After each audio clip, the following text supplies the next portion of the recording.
The HK P2000 and the CZ P07 are doing the same thing but in different ways, in several different aspects. And I want to go ahead and talk about that today. They're doing things differently in the general design, like the slide in frame design right here, slide over frame, it's different there. You got different magazine releases, you have different capacity, you have a little bit of a different barrel size, different sights. But they're doing the same thing, and even controls, they're doing the same thing. They are built for duty usage, hard usage, and both of these have proven it in just their reputation, the units that use them or departments that use them, and really around the world. Each one of these pistols was built to answer the requests of people that have actually used their predecessors to a great extent, and these are the results.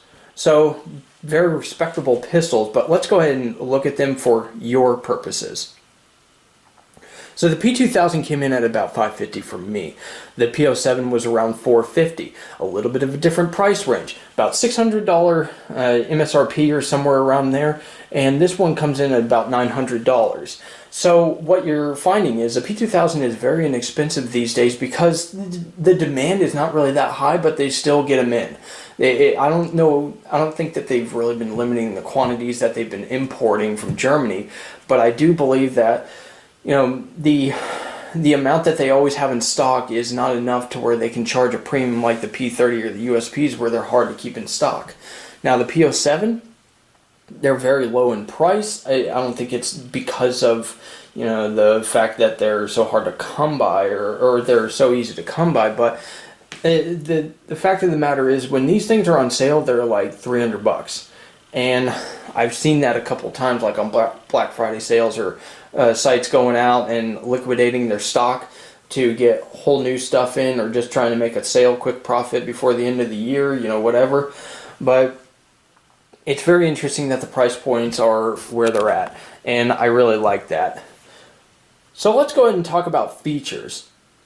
The P2000, as you can see, is a little bit different from the P07, and let's go ahead and get a close-up of this. So you have an ambidextrous slide stop assembly, which is a little different from the P07, and I don't really care for this ambidextrous component, and I'll show you why in a second. But as you can see, it's a little bit different from the USP. It's not as long as the USP. So as far as the part of the control that I'm not too crazy about, it is the ambidextrous piece, because it just wiggles. And here's the thing, if something's going to retail, this is a problem with the P30s as well. If something's going to be like $900 to $1,000, couldn't they fix that? This thing just hangs out here like it was an afterthought, like it was installed aftermarket by some cheap machinist who just did a garage, machine project. And yeah, I'm just not really a fan of it.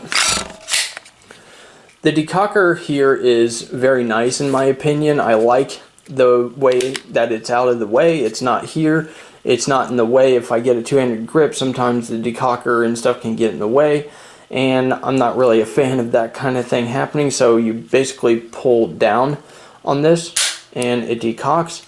Very easy to use. The magazine release, this is an HK 45 magazine release. I had a bundle of them from an older order, and so usually the one that you get stock is about this long, and it's very low profile, and it's still easy to use. Not as easy as the HK 45. This is a very inexpensive upgrade, really. And you'll also notice that it has a very USP-esque trigger guard, and it carries on the USP trigger shape, how it's really swooped here, and it's a little bit different. It's basically like the P30 here, and it's sort of like the USP Compact, where it's got the little vertical lines right here that grab your finger to keep it from slipping. Very nice. You get the 13 round capacity here, very reliable. USP Compact magazine, so they're very easy to find.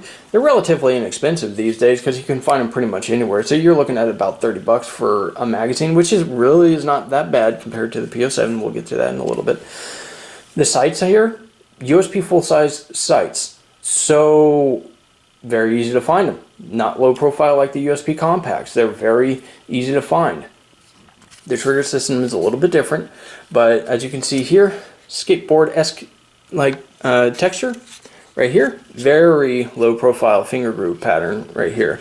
And then you get skateboard tape right here. Identifies. You get back straps. You get like 4 total back straps. And here's the problem that I have with this. When you take this off to switch it, it comes with a medium at first, and I put on the small. You punch this out, you've got the mainspring that's connected to the back strap. I think that is I'll make a video about that a little later. But anyways, so everything here carries on a lot of the USP compact, looks and the overall things that people loved about it, but it gives a little bit of a 21st century flair to it. Very cool. Now, as far as the P07 goes in features, you've got your flat slide stop right here. It's not ambidextrous, which is no problem for me. Who cares? Most lefties just get used to slingshotting anyways, or they come up around and release this or whatever. They come up with a way to use it. But anyways, it's very low profile, good for the support hand. You can still reach it with this thumb, but it's not really that easy. Who really cares? I don't advocate using this very often anyways, because sometimes the slide could just go home or whatever, not lock back on the last round. Not necessarily because of the gun failure, but weak loads or whatever, you can get that. It happens a lot. So just getting the method of only operating it that way, it's very easy.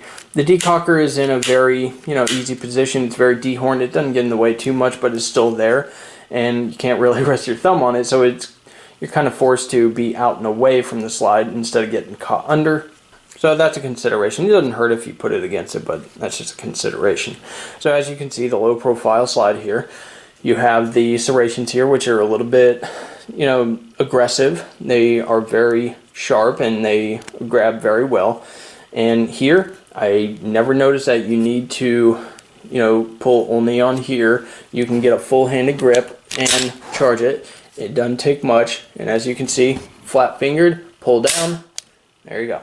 And then the decocker, pull down a good amount, and there you go.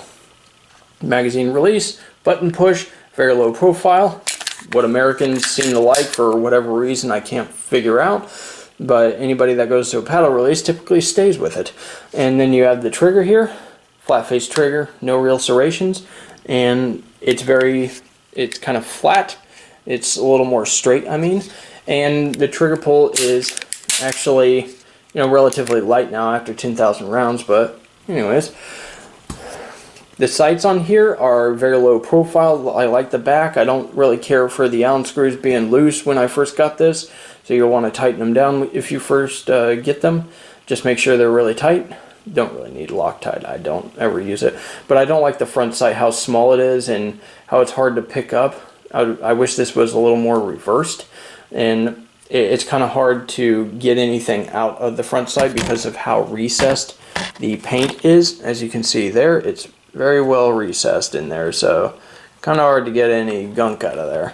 The grip, not really that complex, doesn't have skateboard tape or anything, it's just very mild, grips your hand pretty well, but it's not enough to be aggressive. Pretty much anybody can love this. The grip angle is, what it is. It's a very common sense approach to ergonomics. It's just give yourself an angle, make it very smooth, give it a couple contours in the proper areas, and you're going to be good to go. So that's really my evaluation of the P07 as far as features go. In my experience, both of these pistols perform very similarly. The triggers are a little bit different. The P2000 can get a very easy upgrade. You can get a little bit of grease and grease up the mainspring, and you can also lubricate the trigger spring and a couple of the areas around here in the trigger components, like where the hammer is, and you can smooth out the trigger pull very easily. The P07 is really no different. It's a very simple system. Both of these are easy to do a detailed strip on. This does come with a manual safety if you prefer that instead, but if you get the one that has a manual safety only on it at first out of the box, it's not going to come with Decockers. You got to purchase it separately. Just a little note there. As you can see, they both have their advantages and disadvantages that I like, and other things that I don't like. But these things are pretty much on par. It's very hard to decide which one that I like more. For the P07, you can find 16 round magazines from the P07 Duty that came out and kind of got replaced because some of the parts were a little finicky at first. It was a good start, but not really that great. So really the P07, with your 15 round capacity, that might be a deciding factor for some people, but it's not really something that I really care about too much. I mean, that's more rounds than, I typically carry in the summer, which is about a 6-round magazine in the Nano or the Car CM9, so it's twice as many. So it's not really that big of a deal. It's not making me sweat too much, but you might want the efficiency. That's up to you. But made in the Czech Republic, made in Germany, very good record on both of these, mostly in the civilian side here. You've got Border Patrol Canadians, you've got a couple of different forces that have successfully used these in different calibers. You have a recoil dampening system, which doesn't really dampen the recoil, it just creates a buffer that pushes the slide, pushes the area forward where the slide impacts, and that more has an effect on the recoil than bore axis does. It's really up to you to decide your preference as far as, what you want to have a bias towards, but, they both have a good record. They'll both last a longer amount of time than you're going to be able to shoot them probably, or be able to afford to. I know it was expensive for me to run this to 10,000 rounds, but I like them both. Very hard to choose which one I favor more. So that's really up to you to decide. But I hope you all liked the video, and thanks a lot for watching. You have a good one.